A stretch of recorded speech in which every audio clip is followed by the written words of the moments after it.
Hey, good morning. I'm so glad that you have chosen to continue our quarantine experience here with us at West. We are in our West Crib. We're in a message series called Cribs. We have a family that doesn't have to social distance worshiping with us today, Adam and Christy Lumley, and then some of the West staff that are social distancing.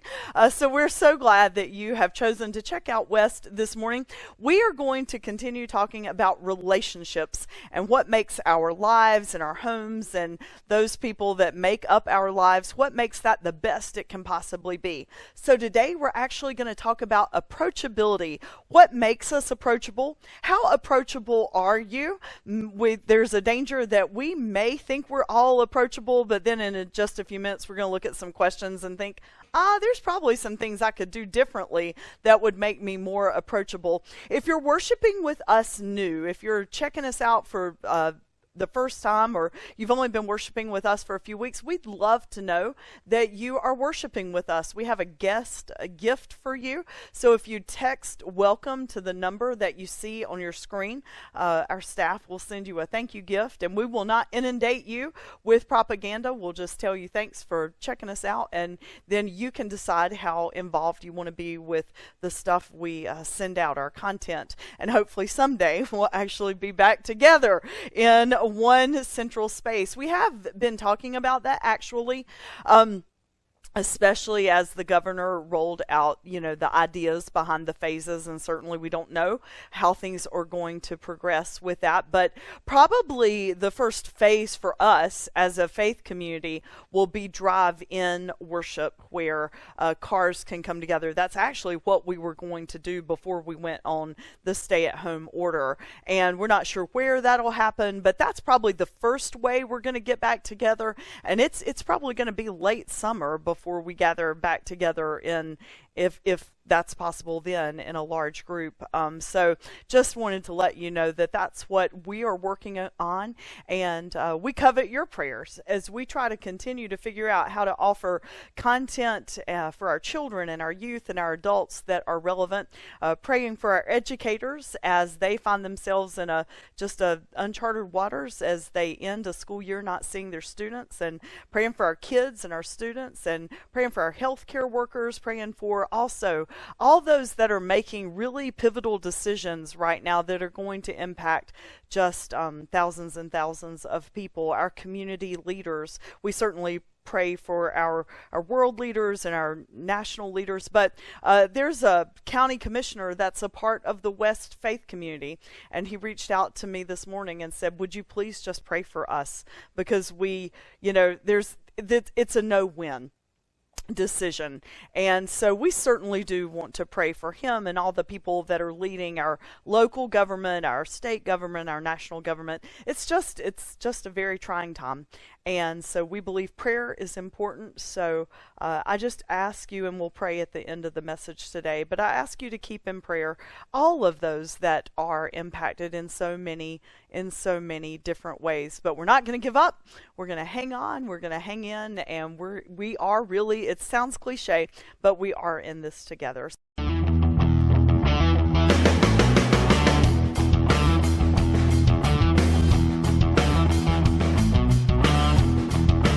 I'm really not sure why people see me as a person they feel they can open up to, but I've tried to be that way my whole life, tried to be honest, to be open, and to be available more than anything else. I think it's important to be available for our kids, for our friends, for our co-workers, and to be that person who can be a listening ear and someone who will try to give good, sound advice in any situation. I'm not sure how I got to that point, as I say, but I am flattered when people come to me and ask me questions or say, what would you do in this situation? And sometimes they're very, very personal situations. And I think we all need people to talk to in those ways. And it does make me feel good. But I think you can also try to be that person that others can open up to.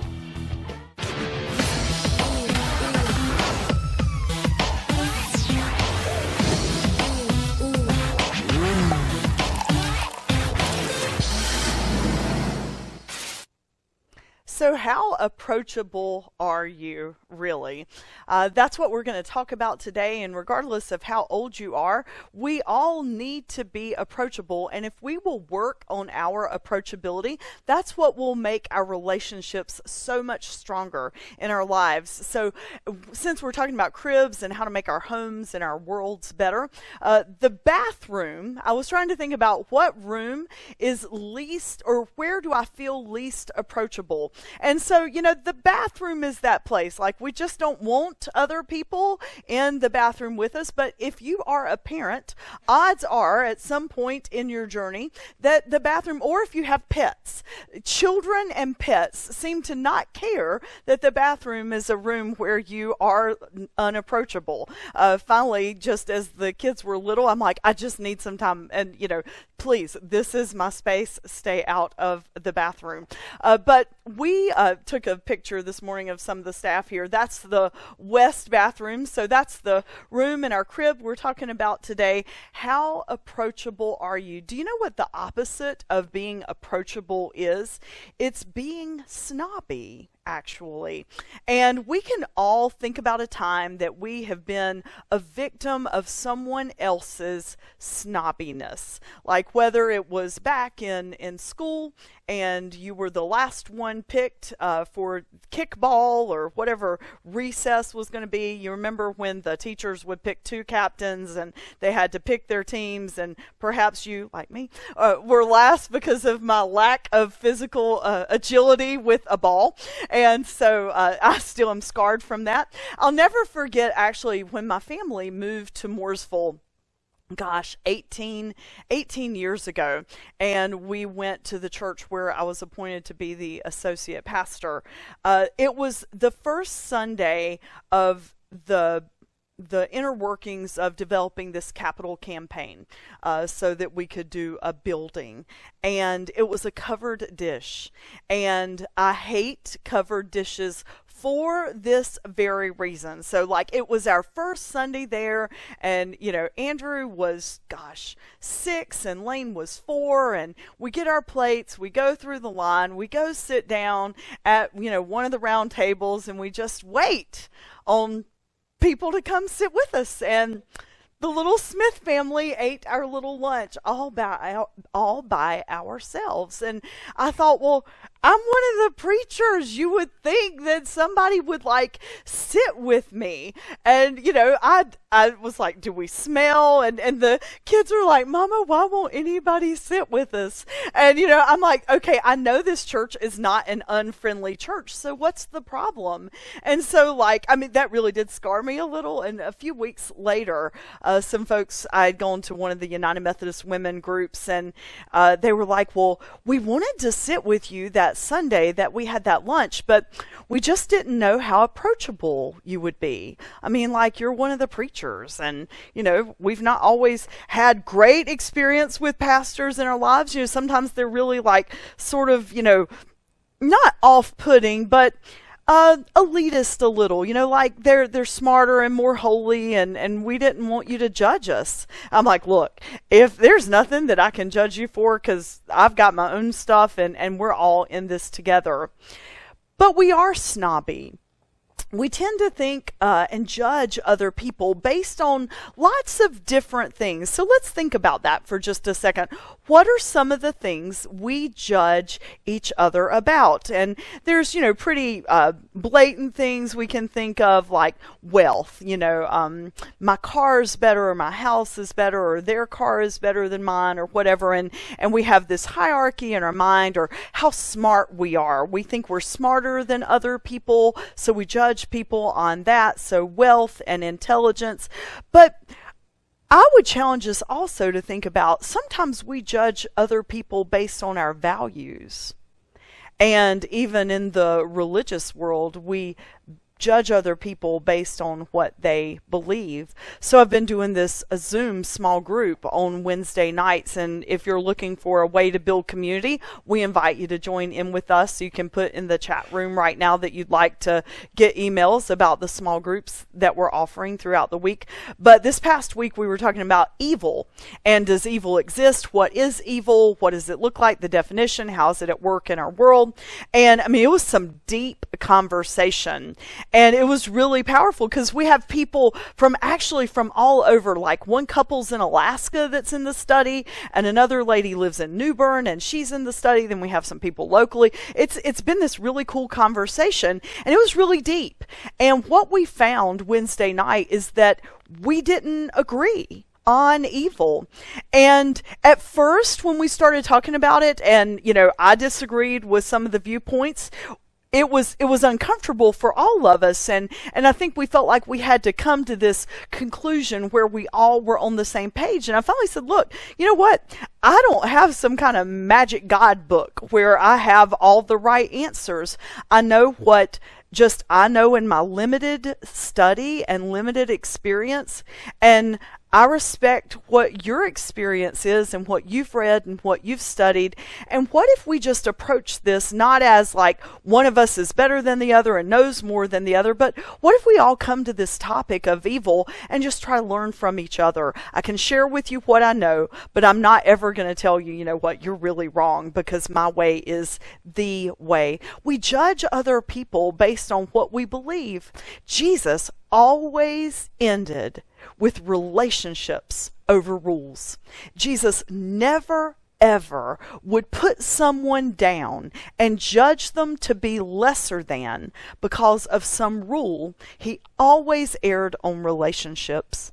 Right now, at this time in our world, relationships are like the most important thing. Self-care and our relationships, how we love each other. So I asked a couple of people, other than just me, to share a video of a time that they felt left out, that they were a victim or felt like a victim of snobbery, and how that happened.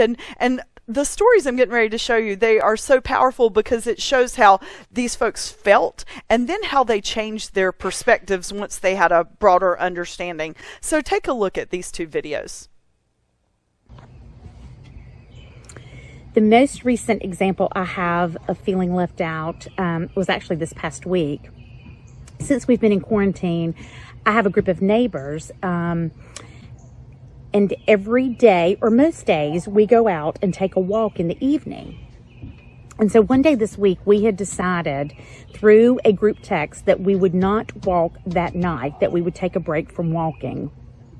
So that evening, I was out in the driveway playing with my kids, and the husband of one of the girls that is in the walking group rode by on his bike, and he said, "You better catch up. They are out walking."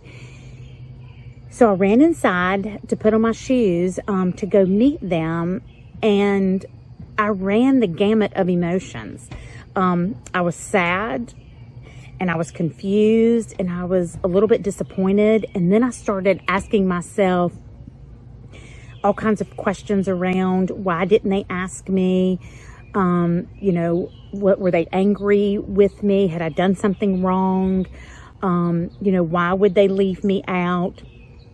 So I ran up the street to meet them, and as it turns out, it was just a fluke that they ended up walking that night. They ended up seeing each other out and about by chance and just decided to take a quick walk, which had nothing to do with me. But initially, when I heard that they were out walking without me, I had all kinds of emotions, and it just felt yucky to me that they didn't include me. I felt left out. I felt like they sort of abandoned me, which obviously they didn't. But that's what it felt like when I knew that I got left out of that night's walk. Hi, Jason Spencer. I'm here to talk about feeling left out. When I was growing up, I always had a twin brother, so that didn't happen a lot when I was younger because I always had a best friend around. But as I got into the business world, there's always a hierarchy of whatever role you have. There's a boss and a boss's boss, and oftentimes there are meetings where decisions are made. And as a competitive person and someone who thought they had a handle on things, there were times that I was not involved in decision making, even if I thought I should. And I remember the disappointment and frustration associated with that, and the fact that I wasn't appreciated, or they didn't want to tap into me, and why were they bringing other people in the meeting and not me? So that's probably the best story I can tell. Anyway, thanks, Andrea. Bye. We all face being left out. And Jesus gives us just this beautiful example of how we should treat all people. So today, what I want our takeaway to be is to look at our own lives and not think about when we've been left out necessarily, but like, how can we be the people that Jason and Emily talk about that leave other people out? Like, what can we do differently that would make the people that we care about and that we're in relationship with, whether it's our colleagues or our family or our friends, how can we make them feel less excluded? I want you to check out this story with me this morning. It's from the Gospel of Luke, and it's about one of the times that Jesus just showed radical love. One of the Pharisees asked him over for a meal. He went down to the Pharisee's house and sat down at the dinner table. And just then a woman of the village, the town harlot, having learned that Jesus was a guest in the home of the Pharisee, she came with a bottle of very expensive perfume and stood at his feet, weeping, raining tears on his feet. Letting down her hair, which would have been unheard of, she dried his feet, kissed them, and anointed them with the perfume.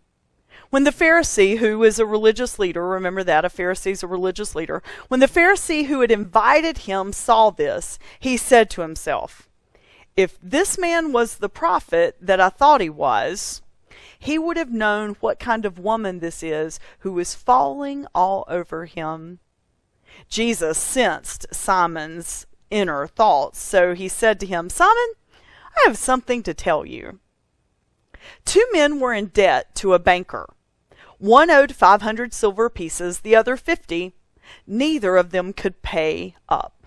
So the banker canceled both debts. Which of the two would be more grateful? Oh, tell me.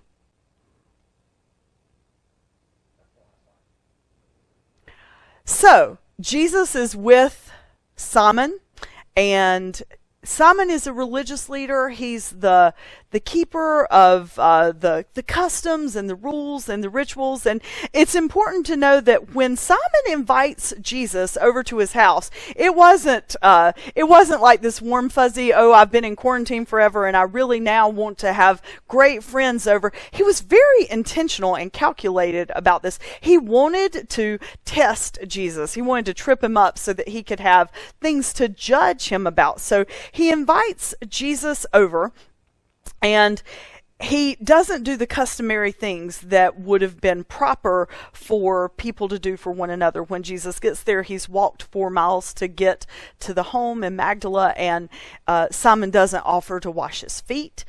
Simon doesn't do any of the other customs that they would have done when Jesus arrived. He just gets in there, and he immediately begins judging him. So in walks Mary Magdalene, and we come to know her later. And as she comes in and she brings this perfume. And imagine, she's heard about Jesus. She's heard that he loves people and that he's just this really kind person. And so she brings a gift for him. And she had to have some kind of great bold courage to even be willing to go into the home of a religious leader. That's how much she loved and felt like she needed what Jesus had to offer. And I would challenge us to think too, there are people in our midst, especially now more than ever, that need that radical love and that radical grace and that radical sense of welcome. So she breaks custom, she goes into the religious leader's house, and she doesn't care about any of that. She is just so focused on giving Jesus her gift. And she goes up to him, and it tells us that she rains her tears. Her tears are like rain, and she's weeping.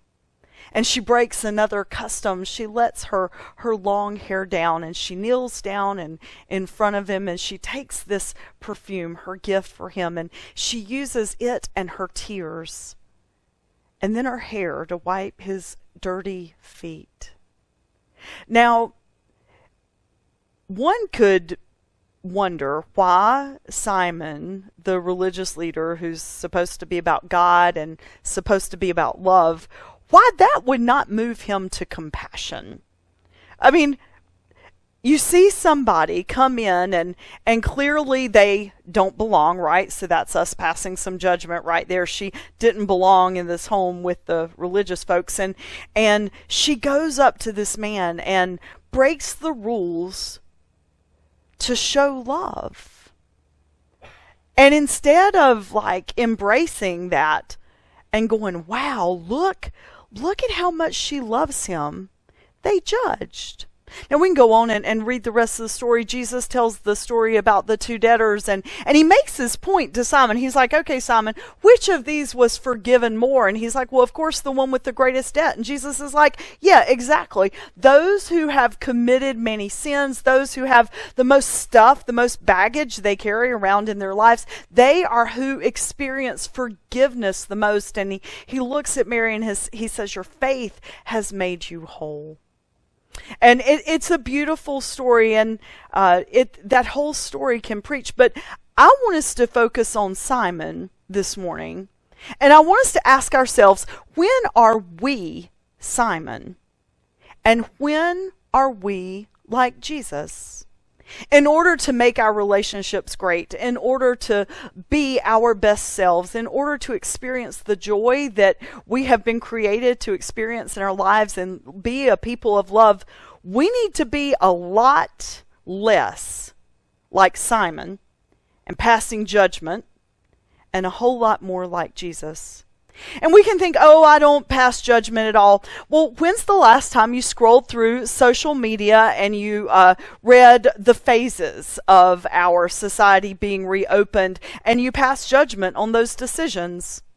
I mean, clearly we are all living out of a state of fear and wonder what's going to happen in the days ahead, and are we going to get sick? What's going to happen when people are gathered back together in large groups of people? Everybody's operating out of a sense of fear. But we also, like I told you, the gentleman that reached out to me this morning, we have people that are making just huge, huge decisions. And I am number one. It's why I'm not in political. Well, there's a lot of reasons I'm not in political office, but that is one of them. I can't even imagine the weight that those folks are carrying right now, because they feel like the health and the well-being of so many is at their mercy. You know, we all make decisions based on things, it is okay to make decisions, but we also need to have humility. Humility means of the earth. We need to, be malleable in the way that we look at things. We need to be opened up to new perspectives. And I talk about this a lot, but we need to be willing to look at things from other people's point of view. That's what Simon didn't get that day. He didn't stop to look at the point of view of Mary. He was just judging her because she was so sexually promiscuous and living a lifestyle that he didn't approve of. He passed judgment on her. He didn't even let her come in. He didn't even allow his heart to be opened and softened by looking at how much she loved Jesus and what she did to Jesus. He just had his ideas, and they were so rigid and so closed from the very beginning. He missed out. Are we Simon? And do we think we know? And are we unwilling to listen to and to hear from other people and maybe have our perspectives be broadened? It doesn't mean you have to change your mind. It doesn't mean you have to give up your own value system. But it does mean that we could soften our hearts enough not to judge other people when they look at something differently than we do. We can own and accept that in our world, it is a beautiful, beautiful place where we can all be independent thinkers, and we can respect one another for our differences instead of pass judgment. Sadly, I think religious circles are some of the ones the quickest to pass judgment. And frankly, it's why so many in our society now don't want to have anything to do with church, because we're seen as judgmental and hypocritical because we won't respect one another's beliefs. That's actually one of the things I love so much about Wednesday night's Bible study. I mean, we have somebody in the study from a Baptist perspective, and clearly our understanding and theology is a little different, Baptist and Methodist, but we all just said, okay, this is a way of looking at this. That's pretty big and pretty powerful, and actually pretty beautiful. I want to show you, last week I did a quiz.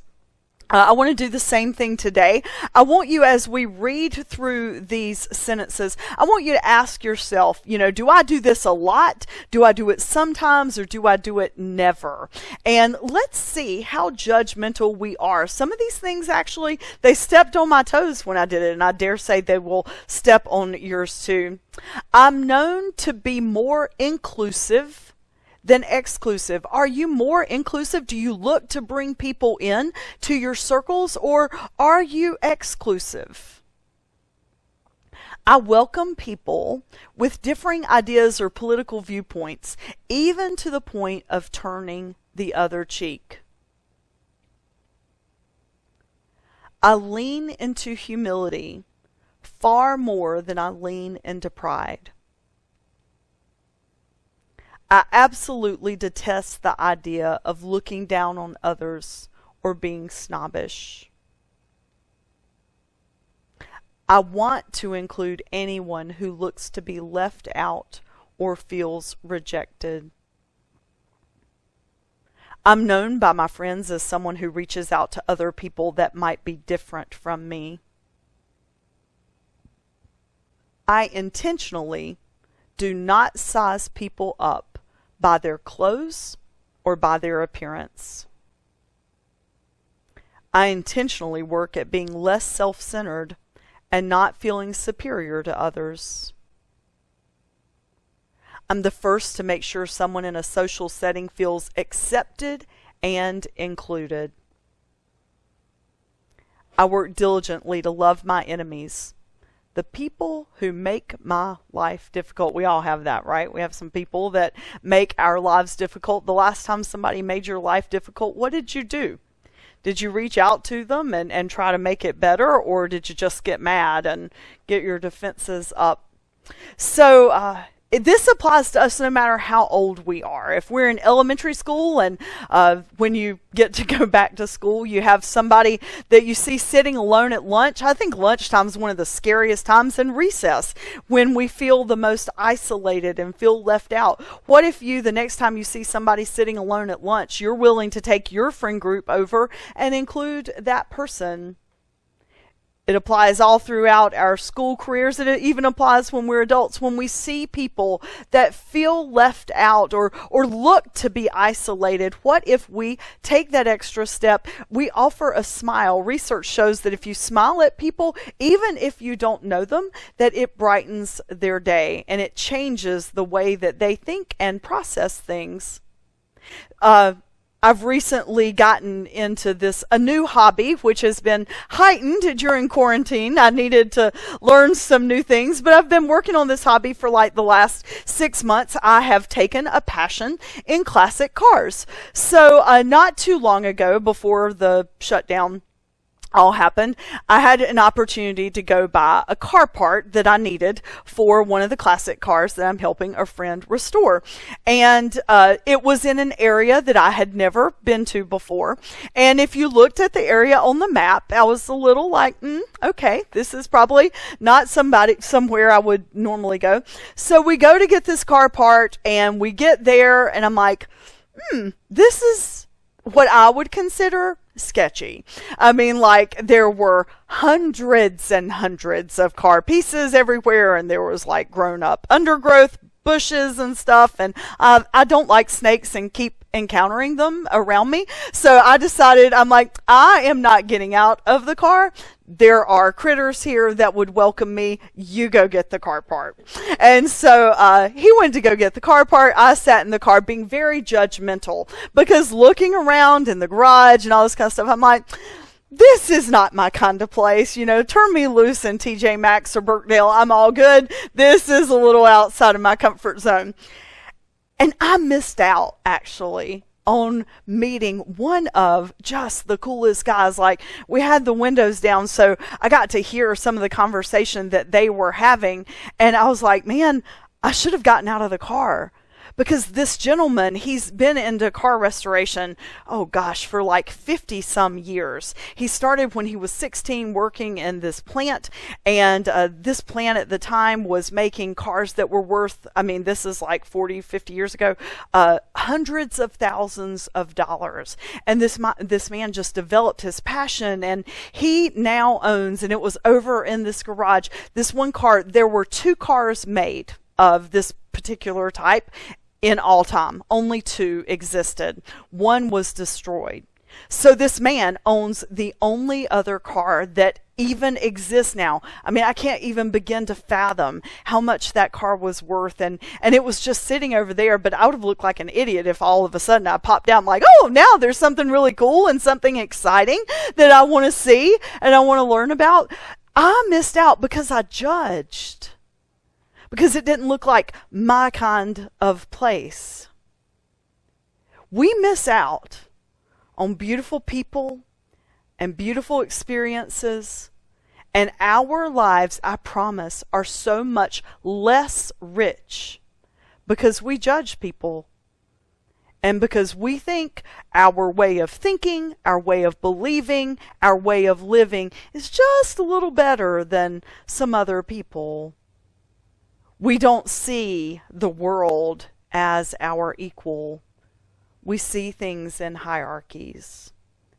Jesus never did. And if he did, he would have put himself at the very bottom, and not in a prideful kind of way, not a look at me, I'm going to love other people because I'm Jesus. He just loved people with all of his being, and he didn't see himself as better or elitist with anyone else. At West, one of our core values is all means all. And I am here to tell you, I know so many of you are newer to church and newer to West. We don't always get it right. I don't always get it right. I just told you a story of where I was judgmental based on what someone looked like and what a setting looked like. So I missed out on something. I'm just telling you, I'm not ever saying we as a church are better than other churches or anything like that. But it is one of our core values. Our first is we follow the Jesus model. And the second core value is all means all. So we remind what that means is we remind ourselves over and over again that we are not here to judge. And there are so many people that make up the West community that just have powerful stories about living a life of being excluded and then being included. And Scott Cooper, I asked him to share a story, and I didn't know what story Scott was going to share. I just knew he was articulate, and Scott has a ministry heart. He's ordained as a pastor, and so I just knew he'd be a great story for the sermon. When I listened to his story, first of all, I remembered when he called me and told me this story and asked me what I thought he should do. And when he told me the story, my heart broke because I thought, how sad that Scott is being judged and is going to have to face this decision. And it reminded me that as a Jesus follower, as a pastor, we, as Jesus followers, we should never do to somebody what Scott had to live through.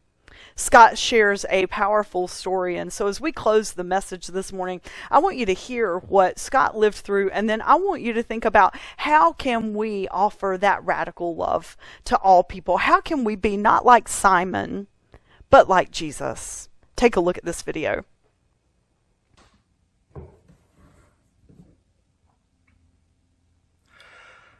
Hello, West family. I hope you guys are all doing well.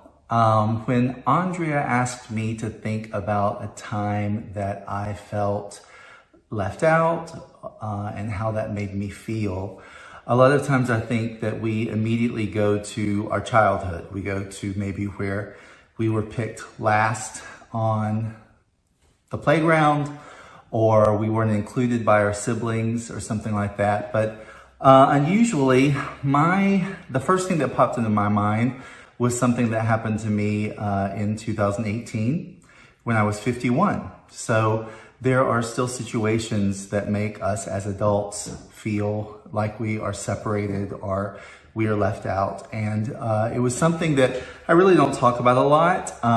My brother actually passed away from a car crash, and which was very, very upsetting to our family.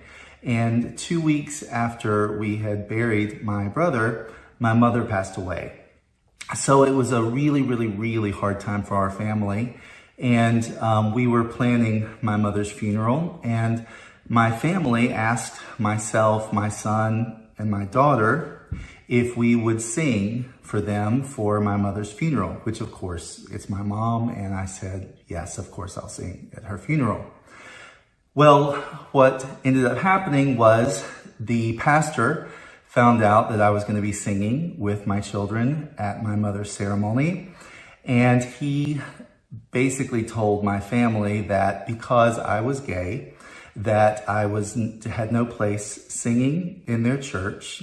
It's a Southern Baptist church, and that I had no place being in their pulpit, and that they would not allow me to sing at my mother's funeral. So, it was very disheartening because we were all going through so much loss at that time. And so immediately my family, they kind of stood behind me and they said, well, we just will do the service at the funeral home instead of doing it at the church so that Scott and his kids can sing at the funeral. So, even though I thought that was a wonderful gesture and I thought that was really great for my family to really want me to sing at the funeral, I also felt a lot of guilt because I felt like my mother's funeral was now becoming about me. And I was feeling like, am I being selfish to say I'm still going to sing at her funeral, or should I do the thing of backing out and saying, that's okay, I'll come to the funeral, I don't have to sing. This is my mom's church of over 30 years. She has supported this church, she has come to this church, and it isn't fair that she doesn't have the opportunity to have her funeral at a church with her church family. And my family still insisted that we do it. And so we did the service at the funeral home in a small chapel. It was packed full, which was great. The pastor did not speak at my mother's funeral, so our family did the service ourselves and told stories about her and sang songs that we knew that she loved. And it turned out to be a beautiful, beautiful ceremony. And the pastor actually was sitting on the back row during the ceremony. So I feel like this can happen to all of us, whether it be for sexual orientation or the color of your skin, or if you might be different. One of the things I said at her funeral was that my favorite verse growing up as a child has always been, for God so loved the world that he gave his only son, that whosoever believeth in him should not perish but have everlasting life. And I do believe that I am included in that whosoever, and I believe that you are too. So that's my story. Scott said it so beautifully. The whosoever includes Scott and his partner Josh and their kids and you. Jesus loved all people. Jesus always chose, always. You cannot give an example where Jesus chose a rule over a relationship and over a person. Where can we show radical love today? Where can we not think we're just a little bit better than everybody else? Where can we see that we're all in this together? And respecting different beliefs, certainly. I think one of the interesting things about Scott's story is that when he called me, I was so angry at the pastor. I'm like, how dare you not? They wanted him to sing. I mean, he wasn't going to preach. He wasn't going to, launch some diatribe about equal rights. He was going to sing at his mother's funeral. I was just appalled. But then I started thinking about all the semantics and politics of churches and how all that works. And, I think it said a lot, actually, I hope. And I shouldn't judge about the pastor, that he went to the funeral. When Scott told me that he was there, I was like, wow, it's pretty cool, actually. He went to show his support. There are things that we can do that show that we love people, that, if we need to live within a set of rules or dogma or whatever, there are still ways, always, and that pastor did it that day, to show that we respect and we love one another. How can we do that this week? Will you pray with me? Gracious God, you do call us to love all people, and we have the most beautiful example of that in Jesus Christ. The fact that he took Mary's tears, and then he said to her, your faith makes you whole. You give us such a radical love, and you include us. It is a whosoever. Thank you for that love, and may we be that love to one another. In Christ's name we pray. Amen.